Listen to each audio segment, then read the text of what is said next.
S Davangere by election Zameer Ahmed ನಡುವೆ ಮತ್ತು ಶಾಮನೂರು ಕುಟುಂಬ ನಡುವೆ ಏನು ಗೊಂದಲ ಇತ್ತು, ಮತ್ತೆ ಆ ಗೊಂದಲ ಸ್ವಲ್ಪ ಎಲ್ಲಿ ಅನುಮಾನ ಕಾಡ್ತಾ ಇದೆಯಾ, ಜಮೀರ್ ಅಹಮ್ಮದ್ ಅವರಿಗೆ ಇನ್ನೇನು ಮನಸ್ತಾಪ ಇದೆಯಾ ಅನ್ನೋದನ್ನು ಕೂಡ ನಾವು ಇಲ್ಲಿ ಒಂಥರವಾಗಿ ಕಾಣ್ತಾ ಇರುವಂತದ್ದು. ಏನು ಸಿಎಂ ಒತ್ತಡಕ್ಕೆ ಮಣಿದು ಜಮೀರ್ ಅಹಮ್ಮದ್ ಅವರು ಪ್ರಚಾರಕ್ಕೆ ಬರ್ತಾರೆ ಅಂದಿದ್ರು. ಆದ್ರೆ ಇಲ್ಲಿ ವಿಡಿಯೋ ಮುಖಾಂತರ ಮಾತ್ರ ಅವರು ನಾನು ಬೆಂಬಲವನ್ನ ವ್ಯಕ್ತಪಡಿಸ್ತೀನಿ ಅಂತ ಹೇಳಿದ್ರು. ಜೊತೆಗೆ ಒಂದು ಪತ್ರಿಕಾಗೋಷ್ಠಿಯನ್ನು ಮಾಡಿದ್ರು. ನಂತರದಲ್ಲಿ ಶಾಮನೂರು ಕುಟುಂಬದಲ್ಲಿ ಊಟವನ್ನ ಮಾಡಿ ನಂತರದಲ್ಲಿ ಅಲ್ಲಿಂದ ಅವರು ಹೊರಟು ಹೋಗ್ತಾರೆ. ಯಾಕೆಂದ್ರೆ ಜಮೀರ್ ಅಹಮ್ಮದ್ ಅವರು ಯಾಕೆ ಪ್ರಚಾರ ಮಾಡಲಿಲ್ಲ, ನನ್ನ ಬೆಂಬಲವಿದೆ ಅಂತ ಮಾತ್ರ ಹೇಳುವಂತ ಈಗ ತಾವುಗಳನ್ನ ಗಮನಿಸ್ತಾ ಇದ್ರಿ. ಯಾಕೆಂದ್ರೆ ಇನ್ನೂ ಎಲ್ಲೋ ಒಂದು ಕಡೆ ನನ್ನ ಸಮುದಾಯಕ್ಕೆ ನಾನು ಮಾತು ಕೊಟ್ಟಿದ್ದೆ, ಖಂಡಿತವಾಗ್ಲೂ ಅಲ್ಪಸಂಖ್ಯಾತರಿಗೆ ನಾನು ಆ ಟಿಕೆಟ್ ಅನ್ನ ಕೊಡಿಸುತ್ತೇನೆ ಅಂದಾಗ ಅಲ್ಲಿ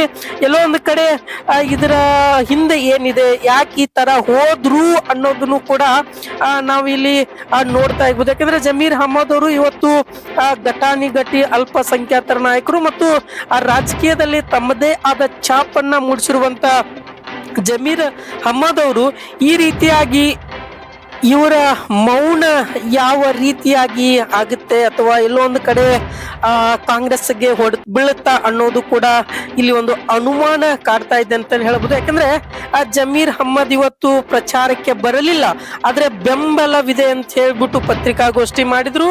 ಜೊತೆಗೆ ಏನು ಟಿಕೆಟ್ ಆಕಾಂಕ್ಷಿ ಆದಂತ ಶಾಮನೂರು ಕುಟುಂಬದ ಮೊಮ್ಮಗ ಅವನ ಜೊತೆ ಒಂದು ವಿಡಿಯೋ ಮಾಡಿ ಪ್ರಸಾರವನ್ನ ಮಾಡಿದ್ರು. ಸೊ ಇದು ಏನ್ ಆಗುತ್ತೆ, ಇದು ಚುನಾವಣೆ ರಿಸಲ್ಟ್ ಬಂದ್ಮೇಲೆ ಗೊತ್ತಾಗುತ್ತಾ ಅಥವಾ ಬರೋಕ್ಕಿಂತ ಮುಂಚೆನೆ ಗೊತ್ತಾಗುತ್ತಾ ಅನ್ನೋದನ್ನು ಕೂಡ ಇಲ್ಲಿ ನೋಡ್ಬೇಕಾಗಿರುವಂತದ್ದು. ಯಾಕಂದ್ರೆ ಇದು PM TV Karnataka big exclusive ಮಾಹಿತಿ ಅಂತಾನೆ ಹೇಳ್ಬೋದು. ತಮ್ಮ ಅಭಿಪ್ರಾಯ ಏನು ಅನ್ನೋದನ್ನು ಕೂಡ